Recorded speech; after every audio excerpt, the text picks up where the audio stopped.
Shalom dan selamat malam Amang Inang. Apa kabar hari ini? Kiranya kita semua dalam keadaan sehat.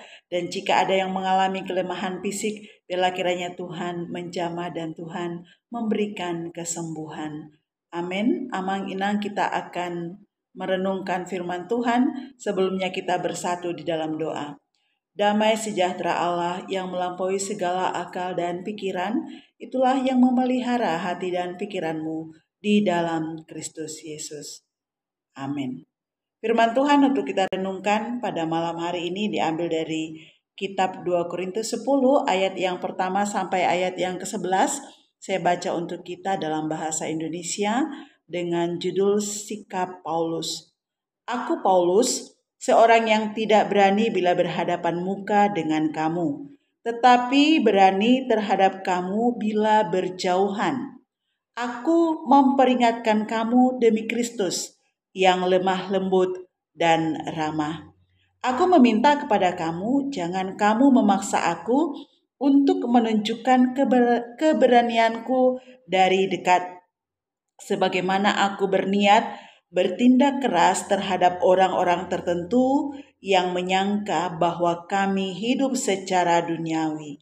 Memang kami masih hidup di dunia, tetapi kami tidak berjuang secara duniawi. Karena senjata kami dalam perjuangan bukanlah senjata duniawi, melainkan senjata yang diperlengkapi dengan kuasa Allah yang sanggup untuk meruntuhkan benteng-benteng. Kami mematahkan setiap siasat orang dan merubuhkan setiap kubu yang dibangun oleh keangkuhan manusia untuk menentang pengenalan akan Allah.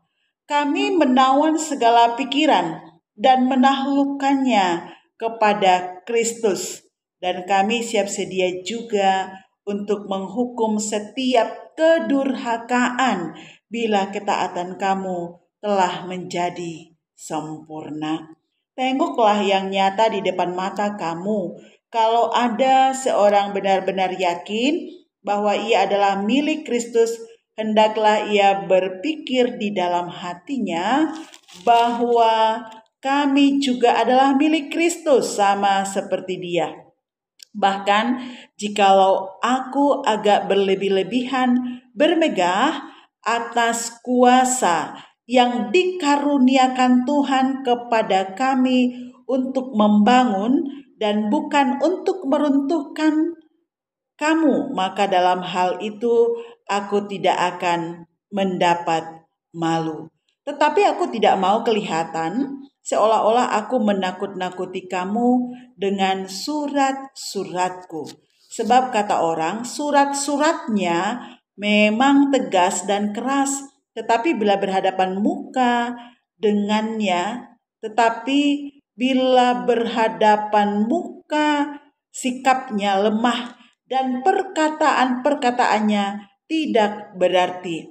Tetapi hendaklah orang-orang yang berkata demikian menginsafi bahwa tindakan kami bila berhadapan muka sama seperti perkataan kami dalam surat-surat kami bila tidak berhadapan muka. Demikian bunyi firman Tuhan. Amang Inang yang dikasihi dalam Tuhan Yesus Kristus, ungkapan bijak mengatakan, dipuji tidak membuatmu terbang, direndahkan juga tidak membuatmu tumbang.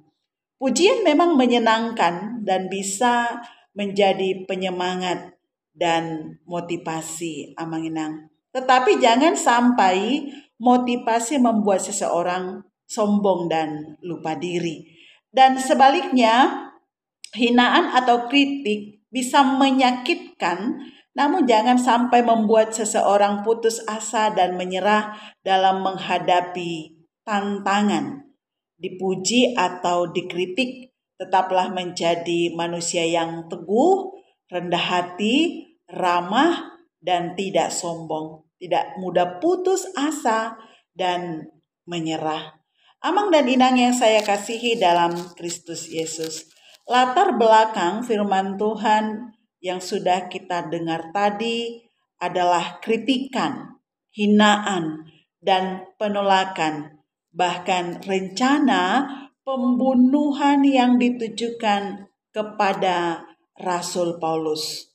Banyak orang yang mempertanyakan keberadaan Paulus sebagai rasul. Dari mana otoritasnya dalam melayani? Bukankah dulunya ia seorang anti ajaran Kristus? Pribadi dan keberadaan Rasul Paulus diserang habis-habisan, Amang Inang.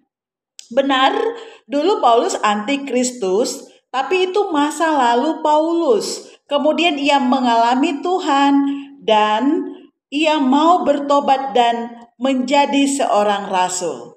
Mari melihat, Amang Inang, dalam hal ini ada kasih Kristus yang sangat luar biasa yang dialami oleh Rasul Paulus. Tidak peduli seberapa buruk masa lalunya, tidak peduli seberapa buruk masa lalumu, jika kamu bertobat, Tuhan berkenan kepadamu.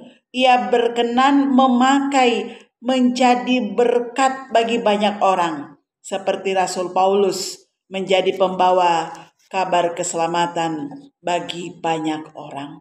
Amang Inang, kritikan dan tantangan berat yang dihadapi Rasul Paulus tidak membuatnya menyerah dan putus asa, tetapi tetap dengan rendah hati melakukan panggilan pelayanannya, melayani jemaat Tuhan. Para hamba Tuhan memanglah selayaknya demikian, Amang Inang. Kalaupun ada hambatan, dihambat tetap menghamba. Saya jadi mengingat khotbah seorang teman pendeta dengan topik hamba yang dihambat, Amang Inang.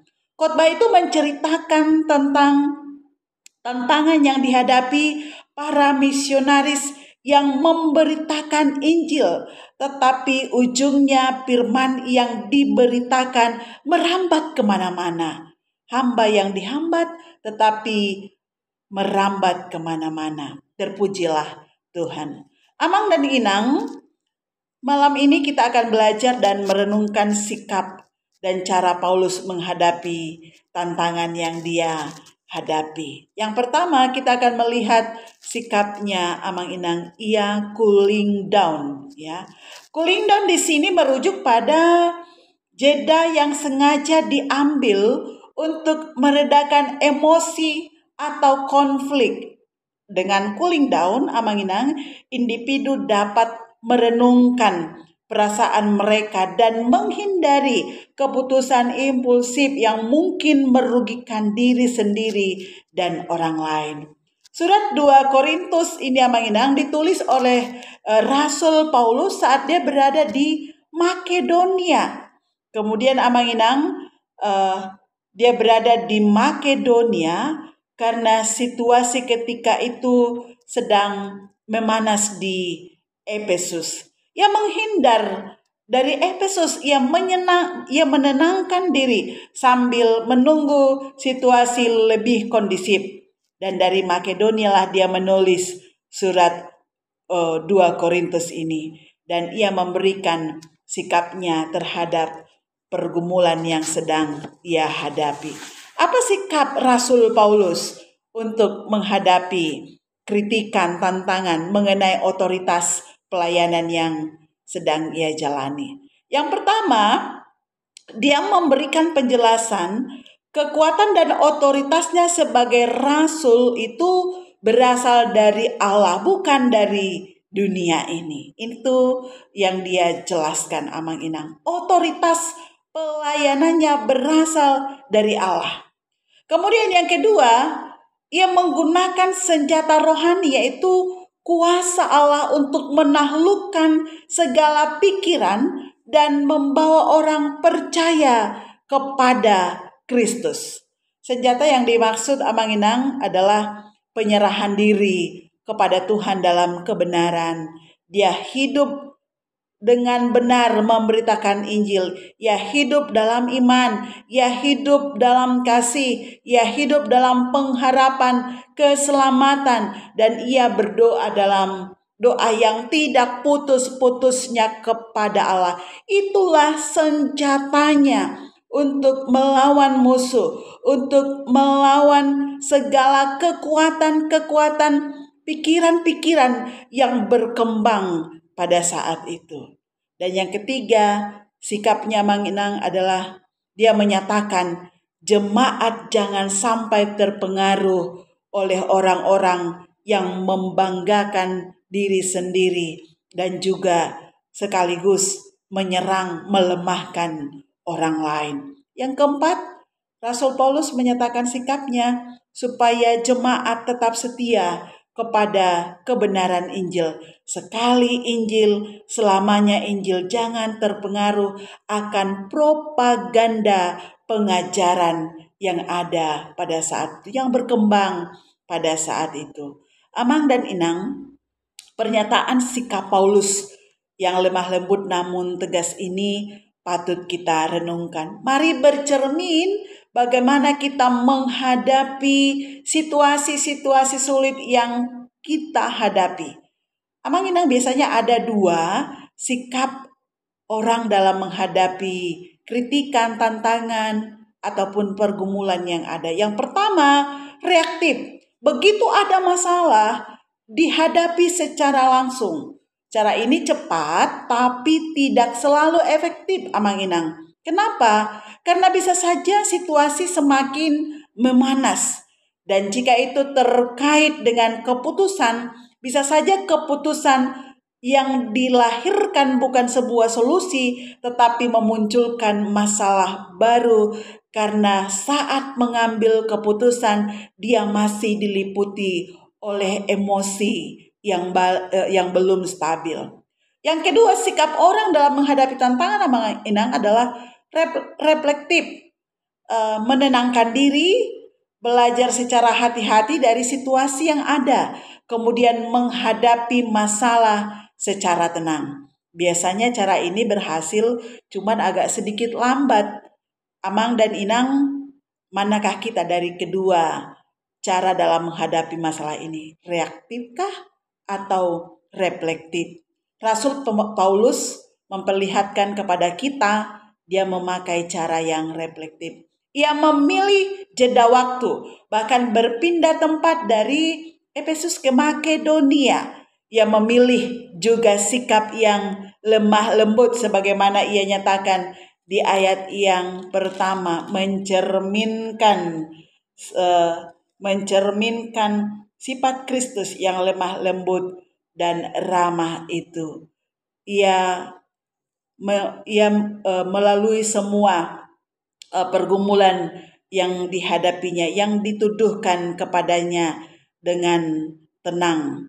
Di ayat yang kedua, Amang Inang, kita melihat bagaimana Rasul Paulus mengatakan sikapnya bahwa dia bukan tidak bisa melakukan sesuatu yang sikap yang berani.